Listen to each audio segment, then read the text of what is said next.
Com o apoio do Instituto dos Magistrados do Brasil, a professora Maria Inês de Oliveira Martins veio lançar o seu livro A Imposição Contratual de Condutas de Controle do Risco, a experiência europeia em diálogo com o ordenamento brasileiro, vigente e prospectivo. A autora pertence ao quadro docente da Faculdade de Direito da Universidade de Coimbra, em Portugal, onde leciona Direito Civil e Direito Comercial. Durante sua pesquisa, quais os maiores desafios percebidos no controle de riscos dos contratos de seguro? Então, antes de mais, agradeço a enorme gentileza com que me recebem aqui, a mim e à nova obra, que espero que seja lida, é para isso que as obras são escritas. E a pergunta que me fazem, então, leva-me a explicar o conteúdo do livro que trago aqui. E que conteúdo é este? De que é que se trata? Do que se trata é de uma série de previsões de cláusulas do contrato de seguro que impõem ao segurado condutas de controle do risco. Qual é que é a questão aqui? A questão é que, durante o contrato de seguro, o segurado vai permanecer em ligação, em proximidade, com os bens, a pessoa, as coisas expostas ao risco. E então, constantemente, com a sua conduta, ele vai também ser um fator de modulação, de influência, do risco que está transferido para a esfera do segurador.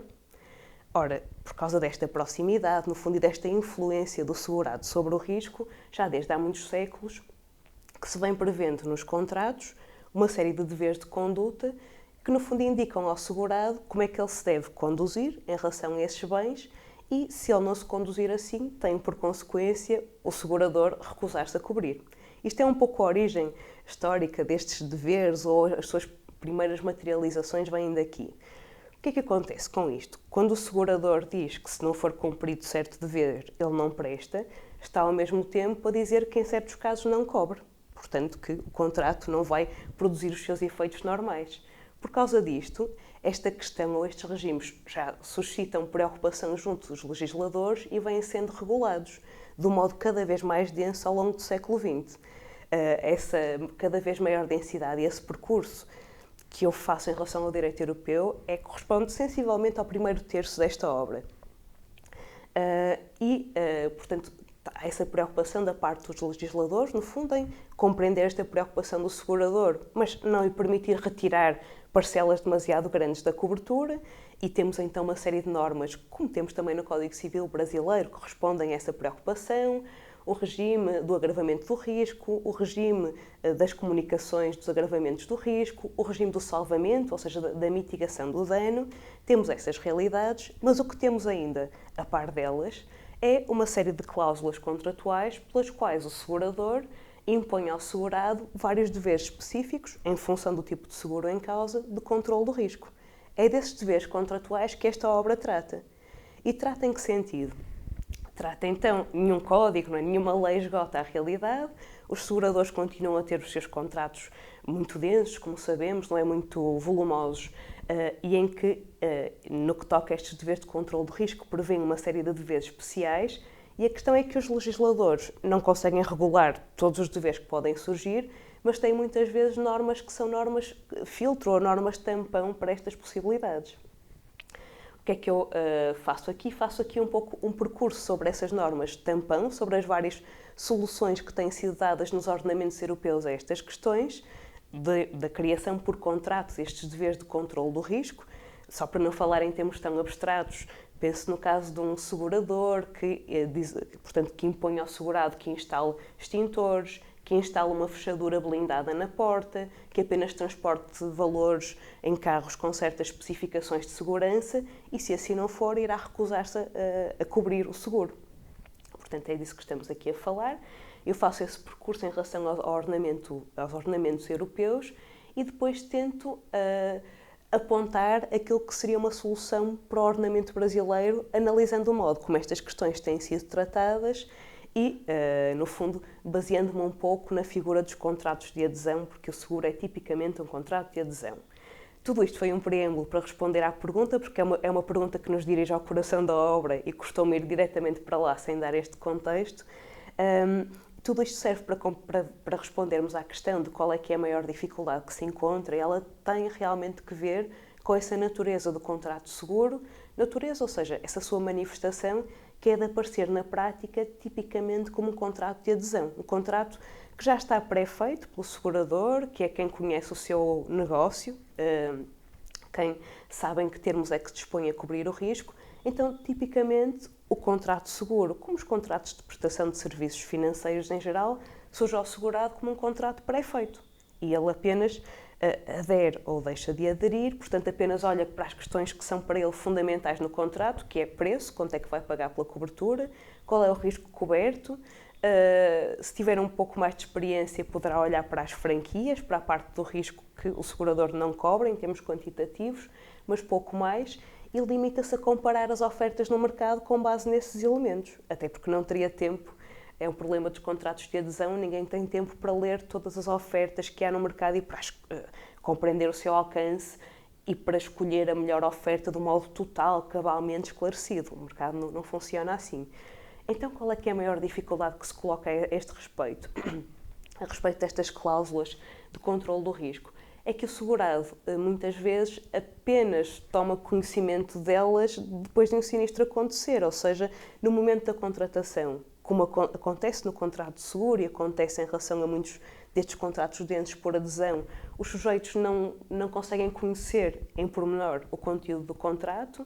Eventualmente, só quando surge um problema ou quando têm uma dúvida é que vão consultar o contrato e tentar compreender como devem conduzir-se, e muitas vezes têm dificuldade em concretizar, em compreender o que é esperado deles e, digamos, em compreender em rigor aquilo que contrataram, que conduta é que devem adotar.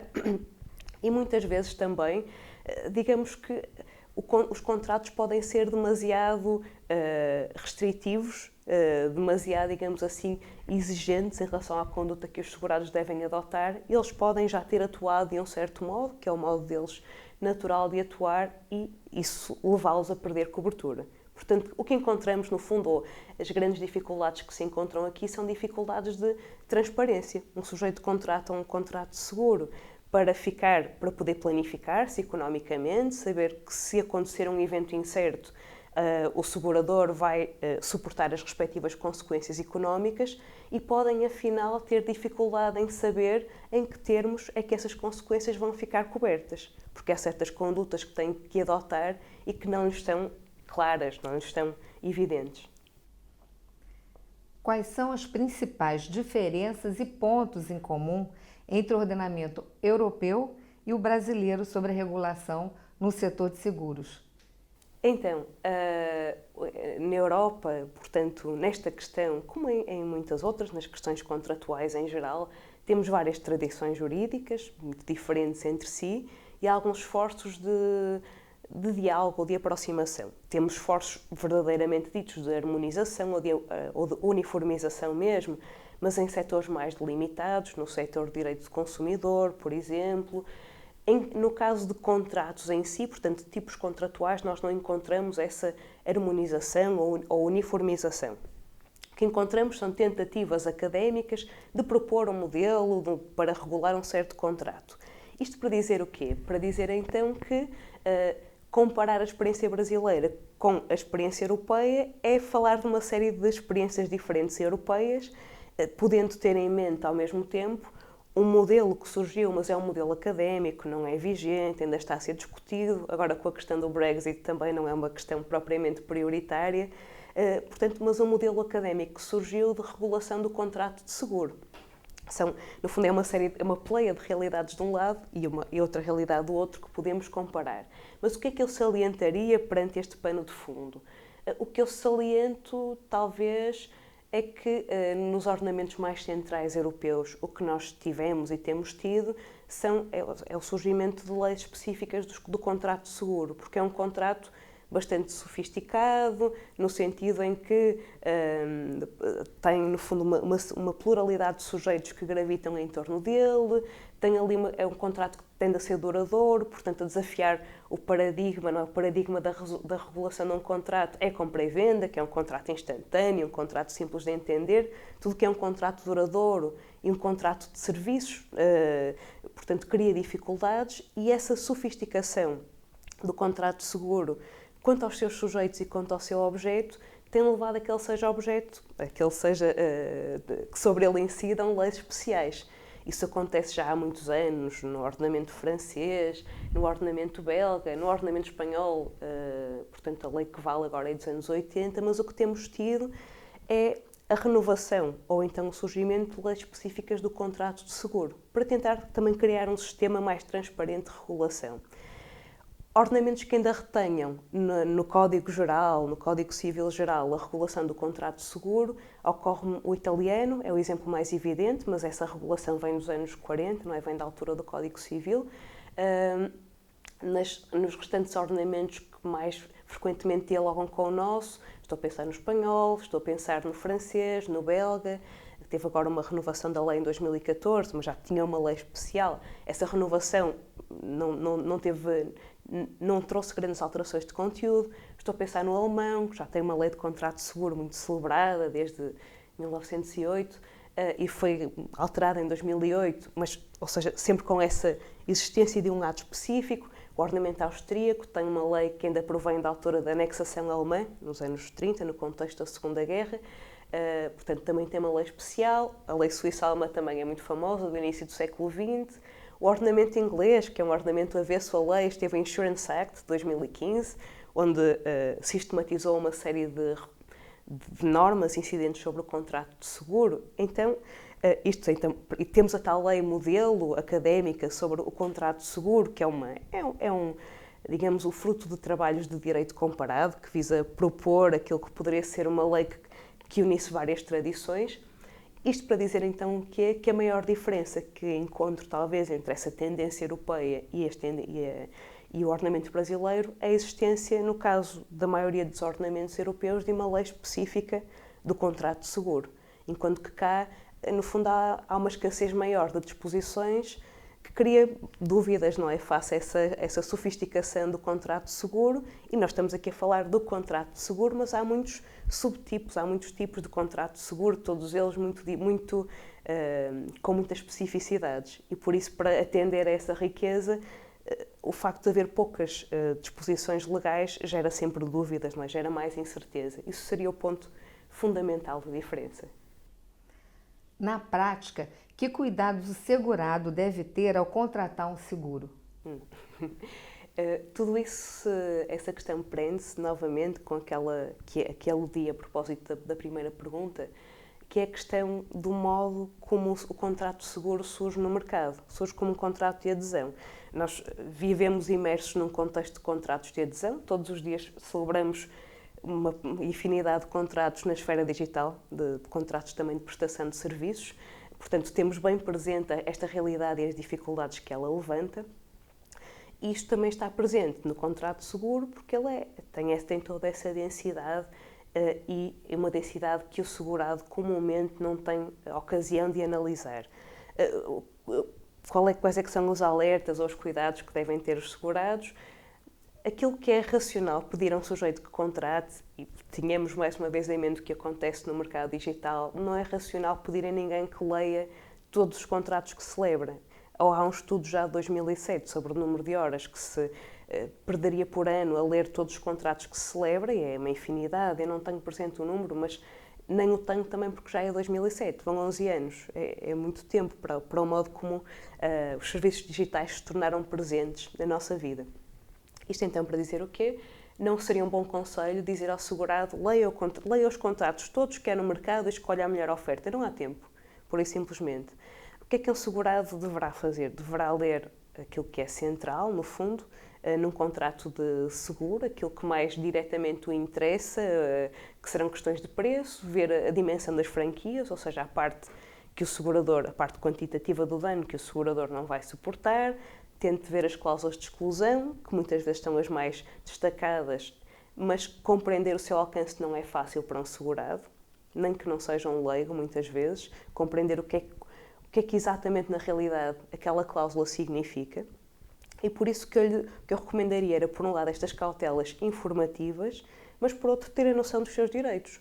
E ter a noção de que, no ordenamento brasileiro, como nos ordenamentos europeus, por saber que há esta dificuldade perante os contratos de adesão, o que acontece é que há disposições legais que protegem quem contrata e não tem essa possibilidade de negociar e de de conhecer aprofundadamente o conteúdo clausulado, e um dos direitos fundamentais que quem adere a um contrato de adesão tem é o de, portanto, não ficar vinculado por cláusulas que sejam desequilibradas.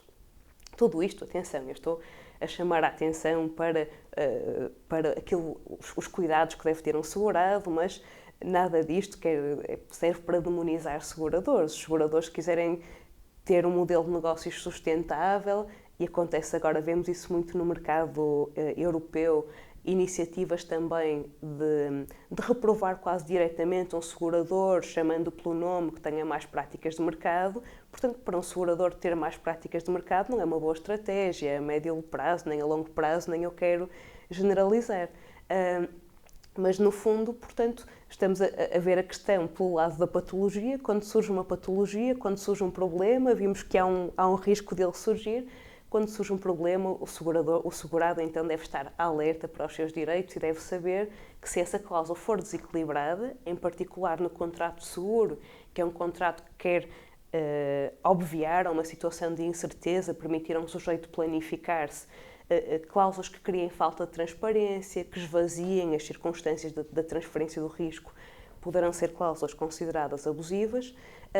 Portanto, o segurado deve ter presente, então, que não está indefeso se essa situação surgir. Quanto tempo a senhora levou pesquisando sobre o tema até completar e lançar o livro? Essa questão dá-me a ocasião de falar um pouco da gênese deste livro, que é algo que eu faço com muito carinho. Então, começando na pré-história deste livro, uma pré-história breve, eu escrevi uma tese de doutoramento sobre o contrato de seguro, que se chama Contrato de Seguro e Conduta dos Sujeitos Ligados ao Risco. É um título um pouco menos descritivo do que este, e tem que ver com esses deveres de conduta, que são um pouco a espinha dorsal do contrato, da distribuição do risco no contrato de seguro durante a sua execução. E um dos temas que tratei, a tese é grandinha, tem 920 páginas, mas um dos temas que eu tratei, é uma tese de Coimbra, nós tendemos a escrever muito.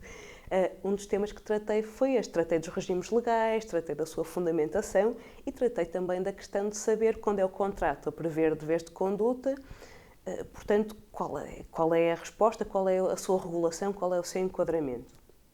E, a esse propósito, portanto, entretanto, terminei a tese de doutoramento e em 2016 vim ao Brasil fazer uma estadia de pesquisa na Faculdade de Direito da Universidade de São Paulo durante um mês e, no final dessa estadia, organizei com um especialista em direitos seguros do Brasil, o Dr. Ernesto Cyrulnik, que eu tinha conhecido numa estada anterior, organizamos uma conferência em que falamos exatamente dos deveres de controle do risco surgidos em sede contratual.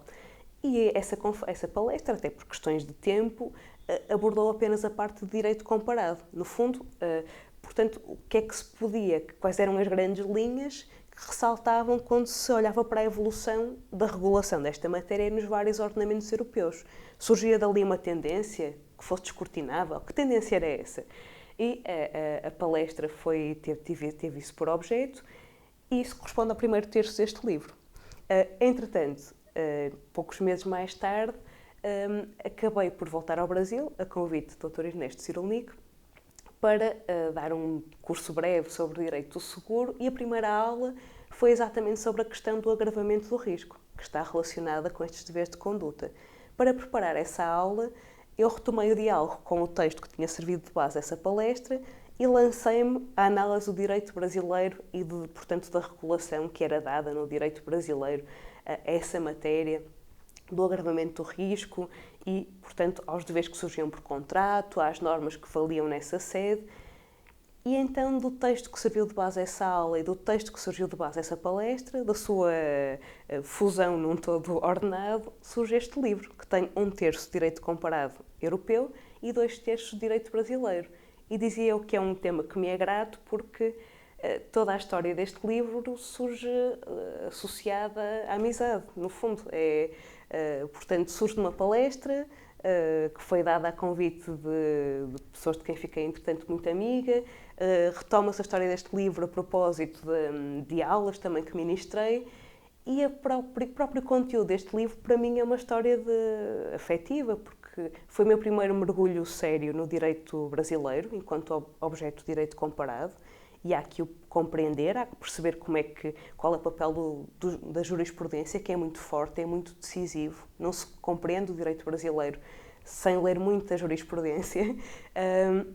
Portanto, toda essa tomada de conhecimento, do modo como na prática vive, do que é o direito brasileiro vivo, aconteceu no contexto da escrita dos tais 2/3 deste livro, o que para mim também é uma história de afeto, porque eu, em particular, e creio que a generalidade dos portugueses, temos uma relação muito estreita com a cultura brasileira. A cultura brasileira em geral, os livros, a música, o cinema, mas a cultura jurídica também, não é? Que é a minha área de formação, também começa a ser parte dessa história de partilha, no fundo, com as produções culturais brasileiras. Portanto, essa é a gênese do livro, que surge então na sequência dos meus trabalhos de doutoramento, mas ligado a essa aproximação ao direito brasileiro. Além do lançamento no Brasil, no Rio de Janeiro, em São Paulo e em Brasília, em que cidades o seu livro já foi ou será divulgado na Europa? E como tem sido a receptividade a essa obra? Então, o livro é muito recente. O livro saiu, salvo erro, na segunda-feira, portanto, nesta semana. Eu ainda não posso falar muito da história do livro depois de publicado, posso falar da história da sua elaboração apenas. Portanto, só posso antecipar, no fundo, dizer o que é que eu esperaria, o que é que eu gostaria que acontecesse. E o que eu gostaria que acontecesse era que o livro fosse lido e fosse útil a quem o lesse. Acho que é a maior aspiração que se pode ter para um livro, seja para desonerar, no fundo, para dar sugestões a quem na prática lide com estas questões, seja para suscitar contraditório, críticas. No fundo, digamos que é um início de conversa, digamos assim. É essa expectativa que eu tenho para o livro cá, no ordenamento brasileiro, e ele tem 2/3 de direito brasileiro, portanto, é normal que eu tenha mais expectativas em relação a este ordenamento. Em relação à Europa, a minha expectativa grande também é levá-lo para Portugal, porque eu acho que é fundamental, isto é quase um truísmo, não é uma opinião muito idiosincrática, é fundamental alimentar o diálogo entre o direito português e o brasileiro.